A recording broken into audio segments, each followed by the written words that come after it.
रात्री 2 हॉस्पिटलमध्ये तिला नेलं, पण इथे दोन्ही हॉस्पिटलमध्ये तिला सांगितलं की नाशिकला घेऊन जावं लागेल, त्यामुळे सर्वच जण घाबरून गेले होते. हाय हॅलो सर्वांना नमस्कार, मी सुवर्णा आणि परत एकदा तुमचं सर्वांचं माझ्या एका नवीन मराठी ब्लॉग चॅनलवर अगदी मनापासून स्वागत.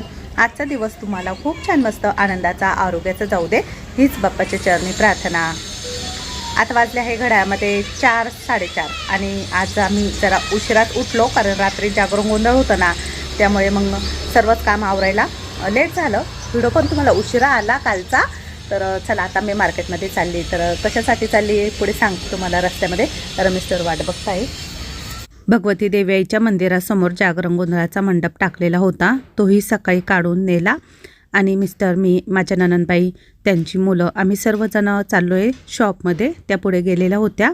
चला, ज्या शॉपमध्ये मी कायम जाते ना, पवार शॉपमध्ये, तर इथेच आलो आहे आम्ही कपडे घेण्यासाठी. कारण ननंदबाईच्या मुलांसाठी, मिस्टरांसाठी आणि पूजाच्या पप्पांना लग्नामध्ये ड्रेस घेत आहे अर्चनाताई, आणि आईवडिलांनी पण आम्हाला दोघांना पैसे दिले कपडे घेण्यासाठी लग्नाचे. पूजाच्या लग्नाचं देवक अर्चनाताईंनाच आणायचं आहे ना, तर त्यांच्या मिस्टरांसाठी आम्ही ना ड्रेस बघतोय. तर देवकाचा ड्रेस आणि लग्नाचा ड्रेस असे 2 ड्रेस घ्यायचे त्यांना. आमची हौस होती, आम्हाला लिफ्टमध्ये यायचं होतं, कृष्णाला यायचं होतं, म्हणून आम्ही आलो. हे जिना चढून आले. चला. पूजाचं लग्न 20 डिसेंबरला आहे, तर खूप कमी दिवस राहिले आता आमच्याकडे. दिवस इतके पटापट जातात ना की कळत पण नाही, त्यामुळे आम्ही एक एक काम उरकतोय. अर्चनाताई आल्याच होत्या, तर त्यांच्या मुलांना, मिस्टरांना आणि पूजाच्या पप्पांना आम्हाला कपडे घ्यायचे होते, म्हणून आम्ही या शॉपमध्ये आलो. मोठा मुलगा अथर्व आणि छोटा कृष्णा, 2 भाचे आहे मला. तर अथर्वने ना बरेच ड्रेस इथे ट्राय केले.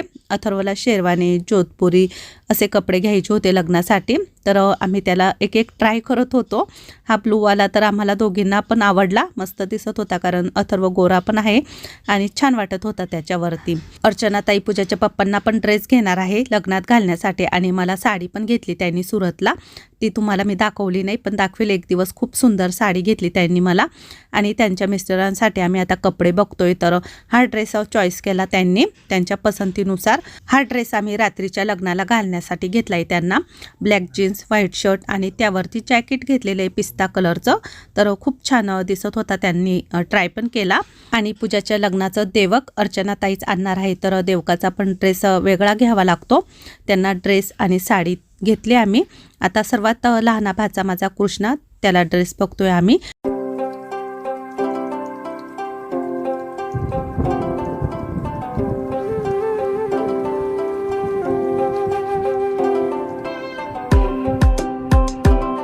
मुलांचे कपडे घेऊन झाल्यानंतर आता पूजाच्या पप्पांना आम्हाला ड्रेस बघायचा होता. अर्चनाताईच त्यांना ड्रेस घेते, तर आम्ही ना त्यांना ब्लेझर ट्राय करायला लावलं शर्टवरती. तर त्यांना असे कपडे घालायची सवय नाही आहे, पण आम्ही बोललो की नाही, तुम्हाला असंच काहीतरी घ्या, म्हणजे माझी साडी डिझायनर आहे, तर त्यावरती मॅचिंग झालं पाहिजे, शोभलं पण पाहिजे ना, म्हणून. पण आम्हाला जसं पाहिजे तसं काही मिळालं नाही. तर शॉपवाले बोलले की तुम्ही उद्या या, नवीन स्टॉक येणार आहे, त्यामध्ये तुम्हाला भरपूर कलर मिळतील. म्हणून आम्ही आता घरी निघून आलो. येताना पाव घेऊन आली, कारण रात्रीची थंडी खूप जास्त होती ना. म्हटलं मस्त आता गरम गरम पाववडे तळू. स्वयंपाक करायचा जरा कंटाळा चालू होता मला पण, म्हणून मग म्हटलं चला मस्त पाव तळते आता मी. आता आम्ही घरी आलोय. बाहेर खूप जास्त थंडी आहे ना आज, तर मी येताना पाव आणले, मस्त गरम गरम पाववडे तळते. पूजा पण आज लवकर आली. रोज उशिरा येते, पण आज ती सकाळी गेली ना, तर दमलेली आहे, झोप झाली नाही तिची, त्यामुळे ती लवकर आली असेल. कपडे चेंज करते आता.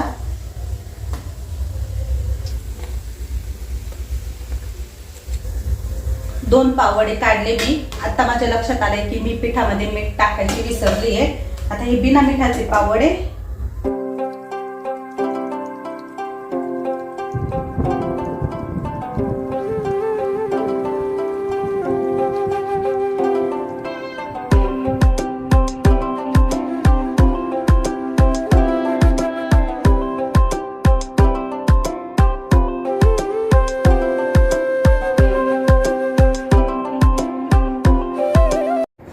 असं काही जेवण नव्हतं केलं. म्हटलं रात्रभर झोप नाही झाली, जर जेवण केलं तर सुस्ती आली असती ना, पेशंट बघायचे असता, म्हणून जेवणच नाही केलं दिवसभर. आत्ताशी जेवण करते. खूप थकवा आलाय. असं झालंय मी कधी जेवण करेल आणि कधी झोपल. झोपून घे. छान झालाय पाववडा. रात्री आम्ही थकलेलो होतो त्यामुळे झोपून गेलो. सकाळी उठल्यानंतर आता सकाळचा व्हिडिओ तुम्हाला शेअर करते. तर उठल्या मस्त आंघोळ वगैरे झालेली होती.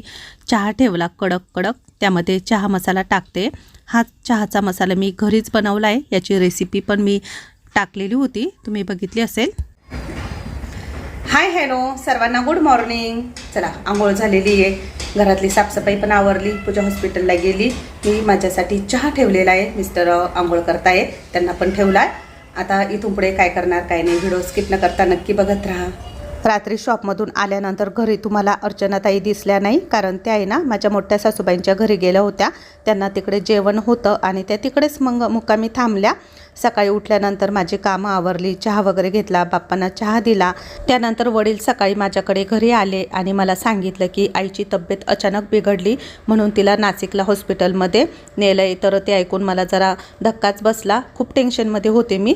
त्यानंतर काही शूट केलंच नाही मी. आईला आता हॉस्पिटलमध्ये घेऊन गेले नाशिकला. आईसोबत माझे मामा आणि मोठी बहीण पण गेली आहे. रात्री तिला त्रास होत होता, पण जागरण गोंधळ असल्यामुळे ना मला काही कोणी सांगितलं नाही, ओळख पण दिली नाही. घरामध्ये पाहुणे पण होते, त्यामुळे आईने कोणालाच सांगितलं नाही. रात्री 2 हॉस्पिटलमध्ये तिला नेलं, पण इथे दोन्ही हॉस्पिटलमध्ये तिला सांगितलं की नाशिकला घेऊन जावं लागेल. त्यामुळे सर्वच जण घाबरून गेले होते.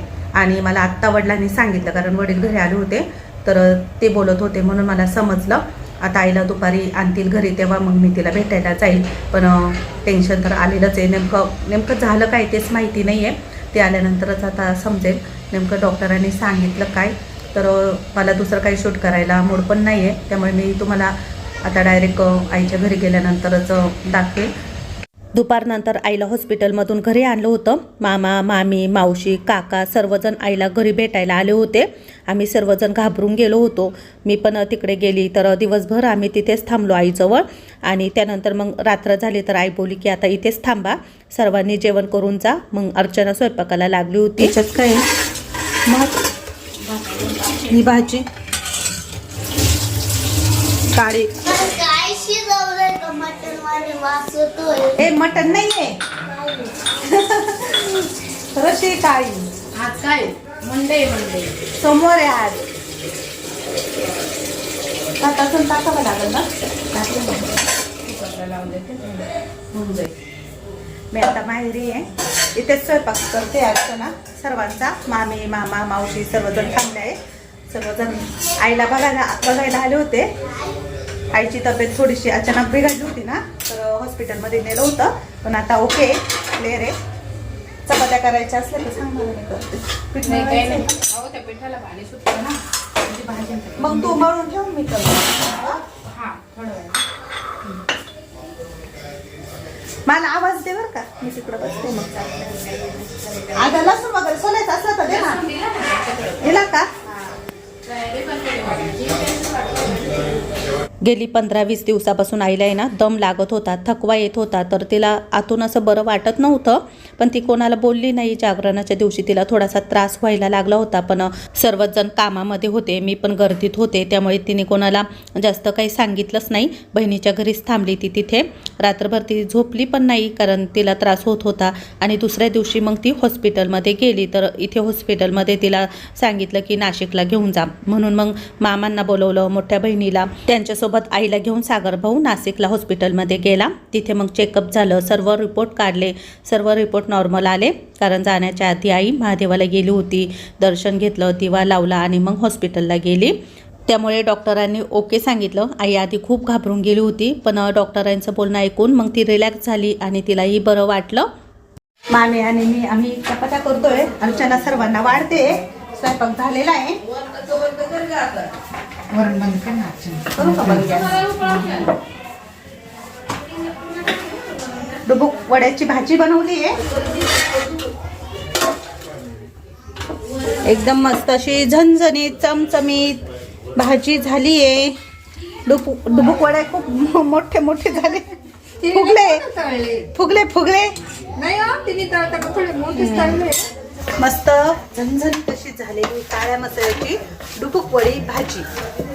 तव्यावरती काढले ना डुबुक वडे आधी, तेलामध्ये तळलं. आणि नंतर ते सोडले का हा. काळी रशी काळ्या रशीत.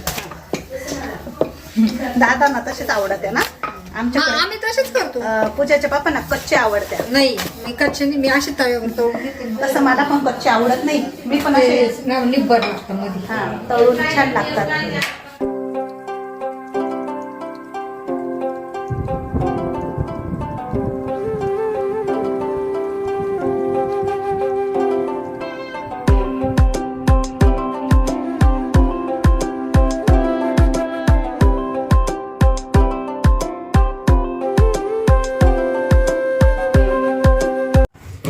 म्हणजे थोडस मन इकडं तिकडं म्हणजे वरती फक्त तुम्ही डोक्यात घ्यात बसा. आवण्या ना आरामाला नंदाला चला ना. इथं ना आराम नाही करीत, पाहिलं ना 100 वेळा किचन मध्ये आली. आमचं दाखवतेचं रॉक गेलं गेलं. आम्हाला परत रॉक करू का? ए, नाही ग, आता माझा नंबर आहे, मी माझे कलम सुद्धा तिने वाटून दिले. मला तर रॉक दिलंच नाही एकदा पण. आहे ना मग तुम्ही नेत्या कधी या एवढ्या गोळ्या दिल्या का तुला? हा हा हा हा घेतल्या का गोळ्या? रात्री सकाळी लिहिलेलं असेल ना त्याच्यावरती माग. सकाळी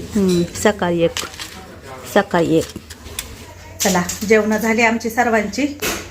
आईला जरा बरं वाटलंय, मेडिसिन आणलेलं आहे भरपूर, त्या पाहू राहिली. आता मेडिसिन घेऊन ती पण झोपून घेणार आहे. झोपून घे बरं का. पूजाचं लग्न करायचंय, आजारी पडू नको. हां आराम करायचंय ग. आराम कर, आराम अजिबात आराम करत नाही. सारखं हे कर ते कर चालूच राहतं. बाबा कुठं ठेवला? अर्चना येऊ का? चला पूजाला डब्बा घेतला. 9:30 वाजले. थंडी खूप आहे बाहेर. घरी आल्यानंतर पूजाला डब्बा आणलेला होता, तर ती जेवायला बसलेली आहे. राहुल दादा झोपला. रात्रीचे 11:15 वाजत आले होते. आजचा व्हिडिओ आता इथेच संपवते. आवडलं तर लाईक करा, शेअर करा. परत भेटू. Bye bye.